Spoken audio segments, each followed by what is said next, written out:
Hello everyone. इस question के अंदर हमें एक सर्किट गिवन है। इस सर्किट के अंदर किरचॉफ रूल का यूज करके हर एक ब्रांच के अंदर करंट की वैल्यू कैलकुलेट करनी है कि इसके अंदर branch M1 TO and SP के अंदर कितना करंट फ्लो कर रहा है, उस करंट की वैल्यू कैलकुलेट करनी है किरचॉफ रूल का यूज करके।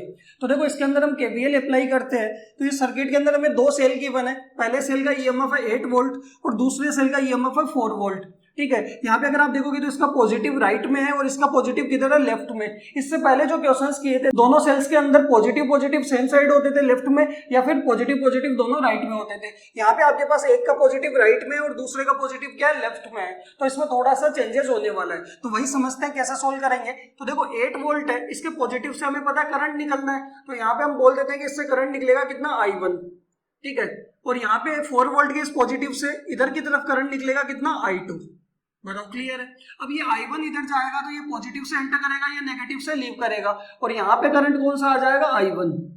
क्लियर है। यहाँ पे आपके पास करंट, बीच में कोई रेजिस्टेंस नहीं है, तो करंट कौन सा पहुंच जाएगा, I2।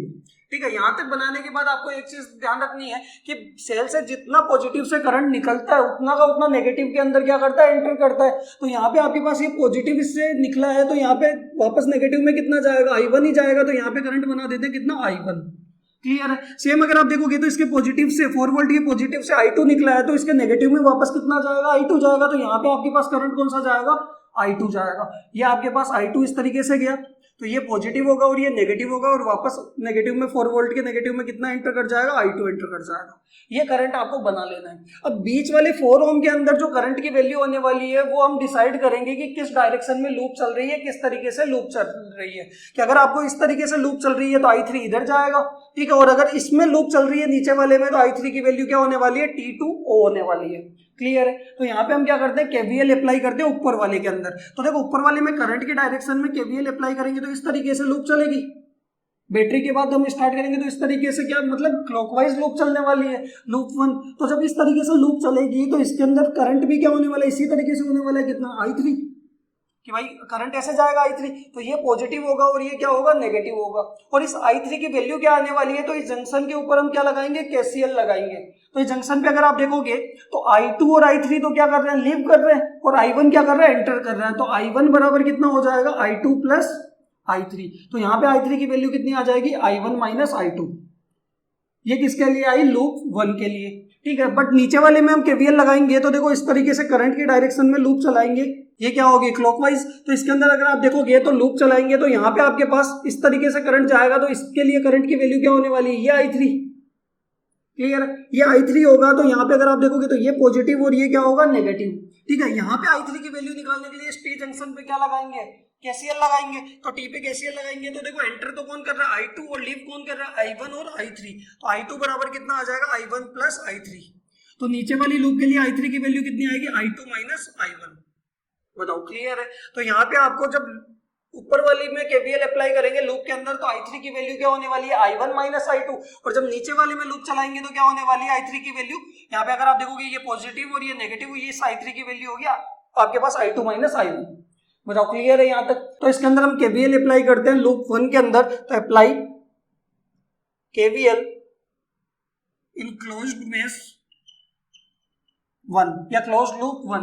ठीक है, तो इसके अंदर हम क्या करेंगे, बैटरी को छोड़ देंगे, उसके आगे से स्टार्ट करेंगे। यहाँ पे तो देखो पहला साइन क्या आएगा, प्लस का, इसका रेजिस्टेंस है 2 और करंट कितना, I1। तो TPD कितना हो जाएगा, 2I1। ठीक है, यहाँ से हम मुड़ेंगे, यहाँ से टर्न लेना है, यहाँ पे आएंगे तो पहला साइन क्या आएगा, प्लस का। कि देखो ऊपर वाले में ये क्या होगा, करंट कैसे जा रहा है, I3 ऐसे जा रहा है, तो ये पॉजिटिव टू नेगेटिव। नीचे वाले में इस डायरेक्शन में जा रहा होगा तो पॉजिटिव टू नेगेटिव। ठीक है, ऊपर वाले के लिए I3 अलग है, नीचे वाले के लिए, नीचे वाली लूप के लिए I3 अलग है। तो ऊपर वाले में ये I3, तो ये और रेजिस्टेंस कितना है, 4I3, इसका TPD हो गया। ठीक है, और यहाँ पे अगर हम वापस टर्न लेके जाएंगे तो क्या आएगा, माइनस का 8 बराबर 0।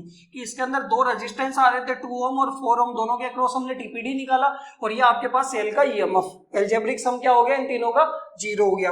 I3 की वैल्यू क्या रखेंगे, तो देखो इसके लिए ये I3 की वैल्यू कितनी, I1 माइनस I2। तो ये आपके पास आएगा 2I1 plus 4I1 minus I2, और इस 8 को उधर ले जाते हैं तो बराबर 8।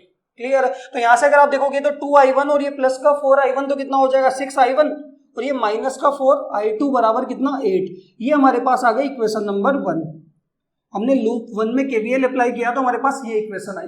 अब क्या करेंगे, सेकंड लूप के अंदर हम KVL अप्लाई करते हैं। तो सेकंड के अंदर हम क्या बोलते हैं, apply KVL in close loop कौन सी 2। सेकंड में केवीएल अप्लाई करेंगे तो बैटरी को छोड़ दो, यहाँ से आगे से स्टार्ट करेंगे तो यहाँ से चलेंगे, पहला रेजिस्टेंस यहाँ पे आएगा, तो यहाँ पे देखो पहला साइन क्या होगा प्लस का, इसका रेजिस्टेंस कितना है 4 और करंट कितना i3, तो 4i3।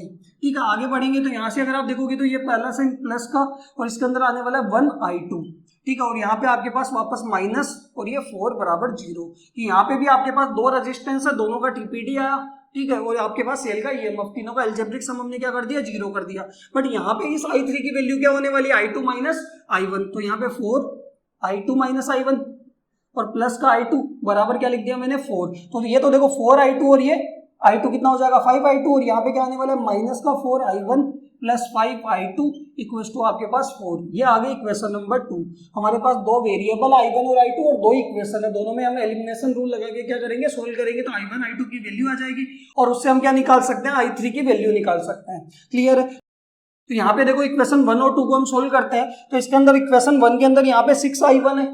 ठीक है, और यहाँ पे 4i1 है माइनस का, यहाँ प्लस का है यहाँ माइनस का है। तो यहाँ पे आप देखो दोनों को सेम बनाने के लिए इसको तो 2 से मल्टीप्लाई कर लेते हैं और इसको 3 से मल्टीप्लाई कर लेते हैं, तो यहाँ तो प्लस का 12i1 हो जाएगा, यहाँ माइनस का 12i1 हो जाएगा और दोनों को क्या करेंगे डायरेक्टली ऐड कर देंगे, तो i1 सेम हो जाएगा तो वो कैंसिल हो जाएगा, तो i2 की वैल्यू आ जाएगी। या फिर आप i2 भी दोनों में क्या कर सकते हो सेम कर सकते हो। ठीक है, तो इसके अंदर मैंने क्या किया, इक्वेशन 1 को तो मल्टीप्लाई कर लिया किससे 2 से, और ऐड करेंगे इक्वेशन 2 को मल्टीप्लाई करेंगे 3 से।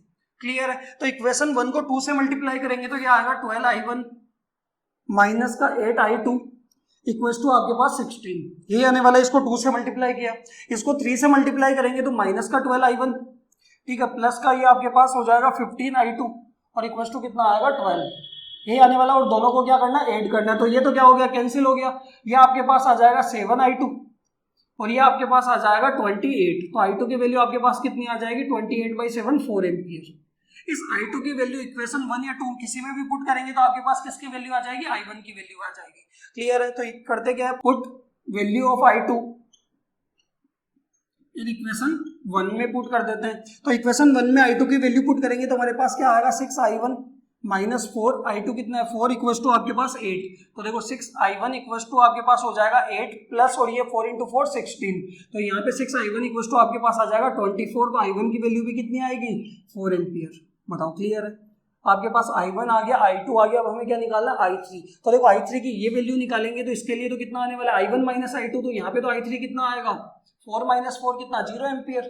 ठीक है, इधर वाले के लिए इस i3 की बात करेंगे तो वो भी कितना आने वाला है i3 बराबर 4 माइनस 4 यानी 0 एम्पियर। तो अगर आप देखोगे कि दोनों में करंट की वैल्यू तो सेम आने वाली है, बट डायरेक्शन क्या हो जाएगी अपोजिट हो जाएगी, कि ऊपर वाले में लूप चलाएंगे तो इस तरीके से करंट जाने वाला है, ठीक है, O2T जाने वाला है, और नीचे वाले में लूप चलाएंगे तो T से और जाने वाला है, बट क्या होने वाली है दोनों की वैल्यू सेम होगी, डायरेक्शन चेंज हो जाएगी। तो ये आपके पास हर एक ब्रांच के अंदर करंट आ गया। बताओ क्लियर है यहाँ तक?